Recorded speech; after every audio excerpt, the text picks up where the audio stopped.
नमस्कार. प्रभाग क्रमांक 18च्या अपक्ष उमेदवार आपल्या सोबत आहेत. आपण त्यांच्याशी थोडीशी गप्पा मारूयात. ताई नमस्कार. नमस्कार, मी कविता मच्छिंद्र जाधव. मी 18 नंबर वार्ड ब मधनं अपक्ष उमेदवार उभी आहे. मला काय राजकीय किंवा सामाजिक म्हणजे माझ्या पाठीमाग राजकीय वारसा नाही. मी स्वतःच्या माझ्या मागे राजकारण नाही, मला समाजकारण करायचे.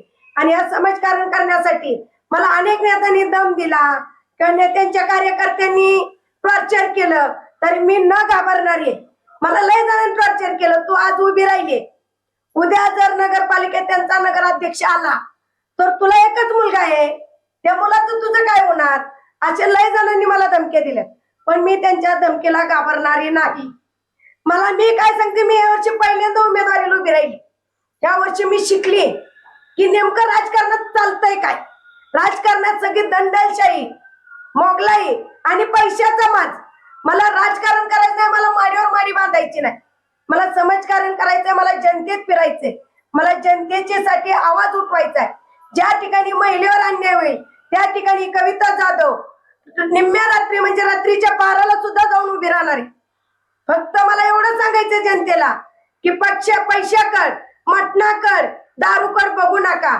फक्त एक समाजसेवक किंवा एक गरीब उमेदवार उभा राहिलाय याच्याकडे बघून, तुम्ही माझा आवाजाकडे बघून, किंवा मी एक सामाजिक कार्यकर्ते याच्याकडे बघून सगळ्यांनी मला एवढी बार निवडून द्यावं. काय काय समस्या आहेत तुमच्या प्रभागाच्या समस्या काय आहेत म्हणजे आता जे माझ्या विरोधात उमेदवार आहेत त्यांचं रेशनचं दुकान घालवण्यास कारणीभूत आम्ही. त्यांना काय वाटतं की काहीच करू शकत नाही. यांना 2च मतं पडतील. मला 1 मत पडू द्या, मला 1 मत पडू द्या, पण मी यांच्या विरोधात उभी आहे याचा मला गर्व खूप आहे. त्यांनी मला किती जर दंडलशाही केली तरी पण मी मागे सरणार नाही. मला फक्त जनतेसाठी घरकुल आणायचे, जनतेसाठी रस्ते बनवायचे, जनतेच्या काय समस्या आहेत त्या समस्येसाठी मला उभं राहायचे. अनेक ठिकाणी चंबर नाही, बऱ्याच ठिकाणी लोकांच्या कुणाच्या जागा हिसकून घेतलेल्या आहेत, तिथं दंडलशाही केलेली आहे. झोपडपट्टीवाल्यांना रेशन मिळत नाही, पाणी वेळेवर नाही.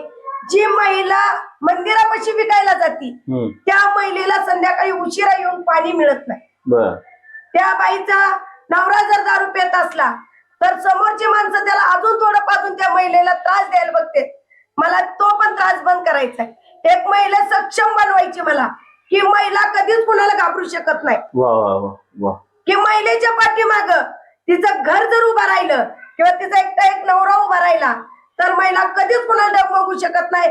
आणि एखाद्या महिलेच्या मागे जर कोण उभं नसलं तर मी आणि माझी साधना राऊत, माझी रशिका काळबंडे, आम्ही 3 महिला तर खंबीरपणे त्यांच्या मागे उभा राहणार.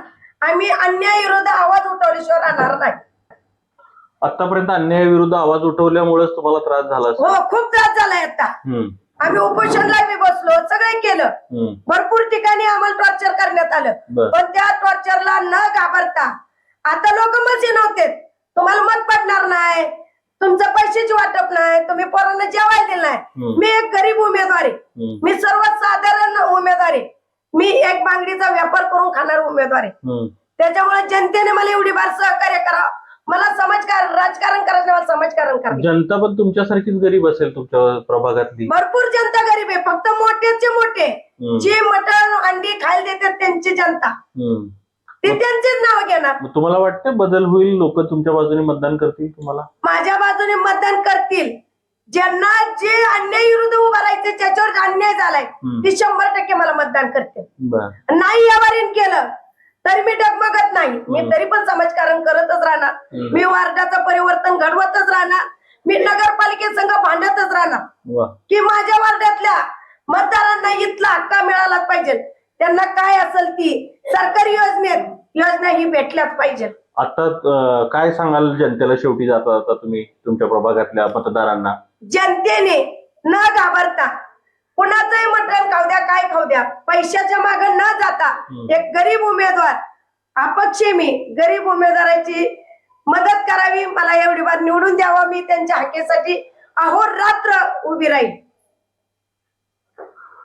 आवाज तुम्ही ऐकला, त्यांची तळमळ तुम्ही ऐकली आहे, त्यांना काय सांगायचं हे पण तुम्ही ऐकलंय.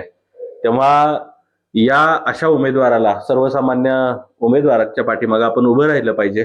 लोकांनी त्यांना मदत केली पाहिजे. मतदानाच्या संदर्भातले समज गैरसमजही त्यांनी मांडले, कशा पद्धतीनं मतदार वळवले जातात. तर गरीब लोक मग निवडून यायचं की नाही, गरिबांचे समर्थक असलेले हजारो लोक काय करतात, ते त्यांच्या पाठीमागे नाही उभारत तर कोणाच्या पाठीमागे उभारतात. तर तुम्ही या प्रभाग क्रमांक 18तल्या उमेदवाराला जरूर निवडून द्या.